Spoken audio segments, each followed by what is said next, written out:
बहू की भड़ास।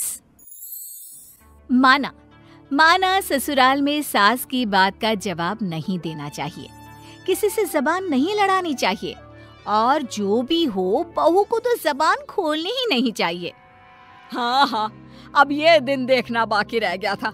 अरे ये लड़की तो किसी काम की नहीं है। खीर बनाने बोला तो सेवई बना कर ले आई है। इसकी माँ को फोन करके पूछ, कहीं बहरी लड़की तो पल्ले नहीं बांध दी ना। समीक्षा को सास पर गुस्सा आ जाता है और वो सोच लेती है कि वो अब सास को जवाब देकर ही रहेगी, लेकिन जैसे ही मुंह खोलने वाली होती है कि फोन आ जाता है। और फोन का रिंगटोन क्या होता है? माँ का फोन आया, माँ का फोन आया। अब हाँ माँ, कैसी हो? नहीं माँ, किसी से कोई बात नहीं हुई, सब ठीक है।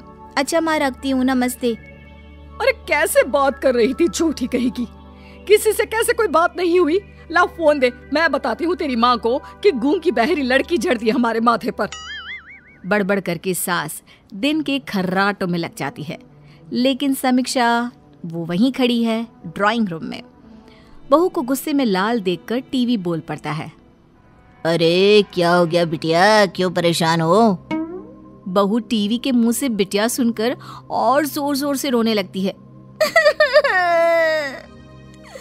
बिटिया कितना प्यारा लग रहा है ये नाम, अरसा हो गया बिटिया नहीं सुना किसी के मुंह से इस घर में।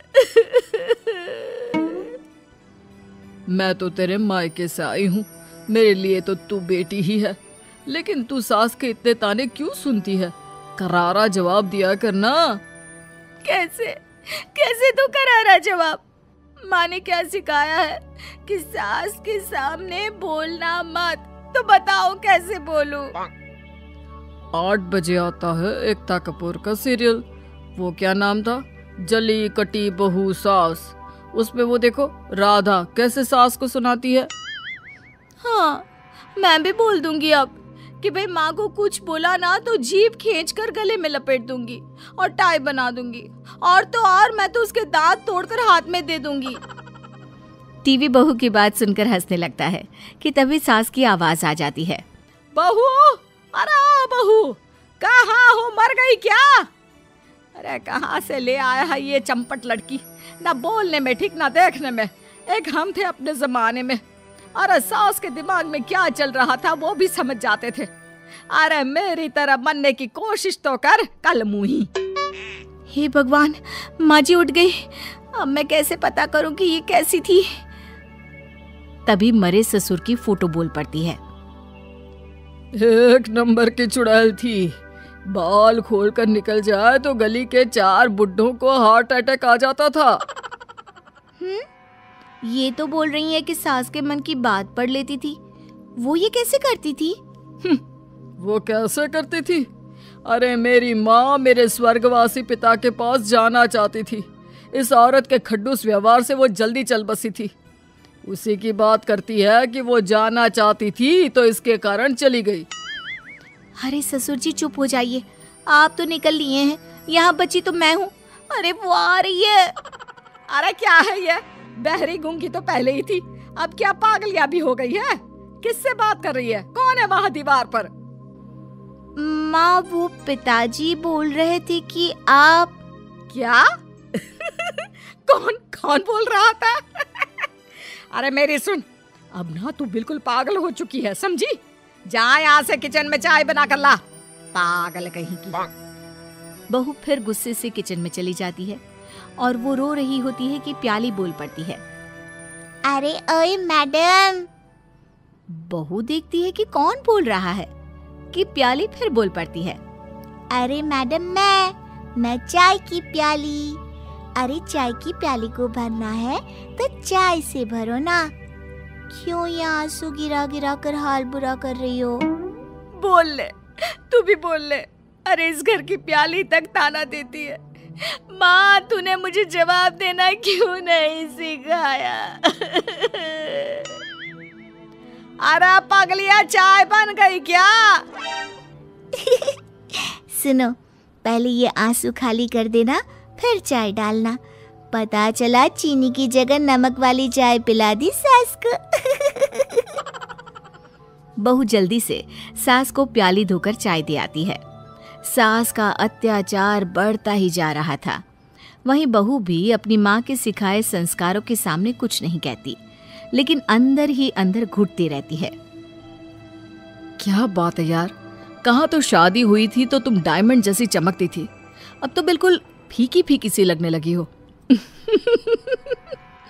अरे वो डायमंड नहीं, अमेरिकन डायमंड था, जिसकी झूठी चमक दिखाई थी तेरे झूठे सास ससुर ने। एक बार फिर माता पिता की बुराई सुनकर बहू अपने हाथ की मुट्ठी को जोर से भींचती है।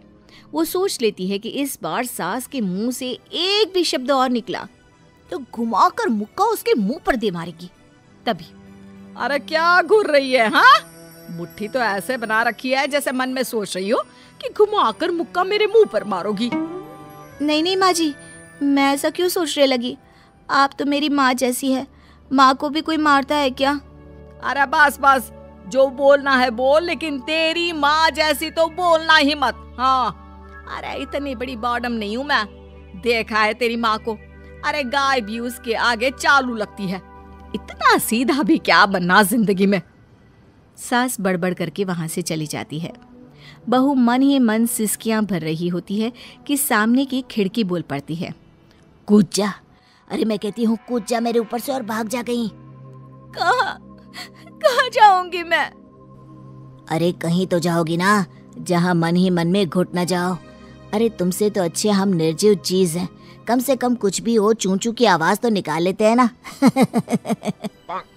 बहू को भी लगता है कि हाँ, उससे तो अच्छे वो लोग हैं जो कम से कम बोल तो सकते हैं। वो खिड़की की बात का जवाब दे रही थी कि वहाँ उसका पति और सास आ जाते हैं। अरे किससे बात कर रही हो तुम? वो जी, मैं इस खिड़की को जवाब दे रही थी। बोल रही है कि मुझसे अच्छी है, कम से कम चूं चूं की आवाज तो करती है ना। तो कह दे इस खिड़की से कि मुझे भी तेल डालकर इसकी आवाज बंद करना आता है। वैसे देख लिया बेटा, मैं ना कहती थी कि बीवी तेरी पगलियां हो गई है, खाली अकेले खड़ी खड़ी बड़बड़ाती है और मेरे सामने जबान में ताला लग जाता है। अब माँ, मैं इसे डॉक्टर के पास ले जाता हूँ, या फिर तू भी चल। सभी डॉक्टर के पास पहुंचते हैं, जहां डॉक्टर उसे देखकर कहते हैं, इस तरह के कई पेशेंट आते हैं हम लोगों के यहाँ। दरअसल ये बीमारी उन लोगों को होती है जो अपनी बात सामने वाले को बोल नहीं पाते, वो सिर्फ मन में ही बात रख लेते हैं। वैसे बेटा, तुम किससे डरी हो? बहू सास की तरफ देखती है। अच्छा, तो ये बात है। बहन जी ताना देती होंगी आप इसे, क्यों? लेकिन बहू, अपनी बात रखा करो। अरे सास बहू के रिश्ते की खूबसूरती है उनकी खटर पटर। क्यों पंखे महाराज, ठीक बोल रहा हूं ना मैं? डॉक्टर पंखे की तरफ देखकर वैसे ही बात करता है जैसे बहू टीवी और घर के दूसरे सामान की ओर देखकर। माँ, लगता है ये भी किसी से दबे हैं और उसके आगे अपनी भड़ास नहीं निकाल पाते होंगे। हाँ, वो तो ठीक है बेटा, लेकिन कौन? तभी डॉक्टर की बीवी आ जाती है। हाँ जी, चलो उठो, अब चलो किचन में बर्तन धोने हैं। ये बोलकर डॉक्टर की बीवी चली जाती है, लेकिन डॉक्टर वो तो पंखे से ही बात करते रह जाते हैं।